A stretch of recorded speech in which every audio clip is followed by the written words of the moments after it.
I am conflicted about this game. On one hand, I absolutely love the technical side of this game, which is not something you'd expect from a visual novel. On the other hand, I really don't like what happens to these characters. If I'm not interested or I'm being forced to watch some terrible movie, I might make jokes about characters dying, but when I actually care about the characters, I want to see a happy ending. This game's true ending is bittersweet, because we still have to go through two girls dying. Before I dive deeper into the story, let me just say this right now, I am horrible at pronouncing names. This game is even worse since the names aren't typical American ones, so I apologize for any bad pronunciations. Let's start off with the event that made this game become mainstream, Sayori's suicide. I was actually spoiled about this, because after Logan Paul made that Japanese suicide video, someone made a meme about him discovering Sayori hanging in her room.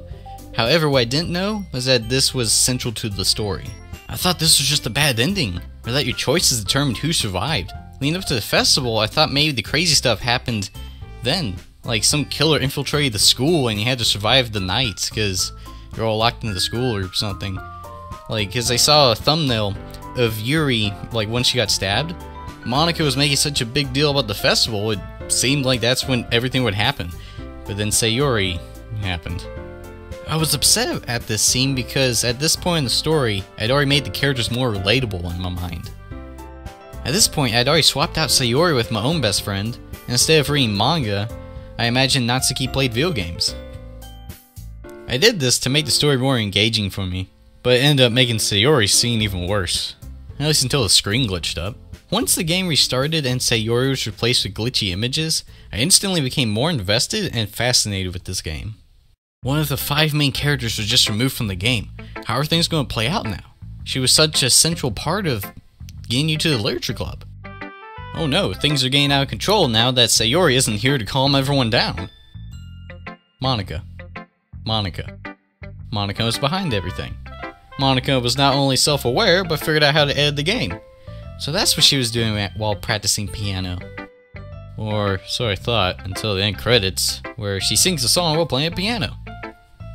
Oh, she actually learned. Being self-aware does explain the fourth wall breaks that she does earlier in the game. Anyways, I like Monika as a character. Don't like what she did, but she does bring up valid points and interesting topics. I mean, why even get upset when the others were just lines of code and with programmed feelings? Killing people in Grand Theft Auto doesn't make you a horrible person, so why would deleting the others make Monika a bad person? Because they weren't random nobodies. Anytime I kill a story character in a game like Fallout, I say beforehand, just in case I don't like the outcome. Those kills are from curiosity of the other endings, not because they're fake. Story characters usually have enough personality and character development to make you forget that they're not real. You like them so much as characters that you want them to be real. That's the difference. Ever notice how nobody really talks about how Monika basically deleted everyone else on the planet?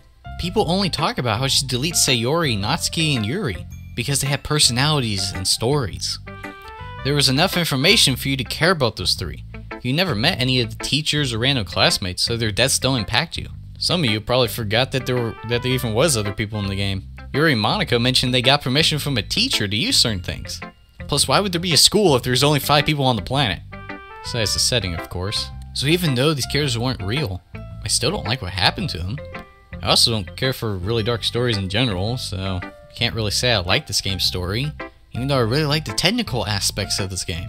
Personally, I would have liked it if no one died and Monika made less violent changes to the characters, but as a best friend pointed out to me, this game is more memorable that way. The game will always stick with me because of its dark turns. Besides, mods are not only available, they're encouraged by the developers, so if you want a happier ending, people are making mods just for that. Except all the mods are designed to take place after the original game, so technically there's still those deaths I don't like. Oh well, it's better to save all girls instead of having to sacrifice Monika for the good ending.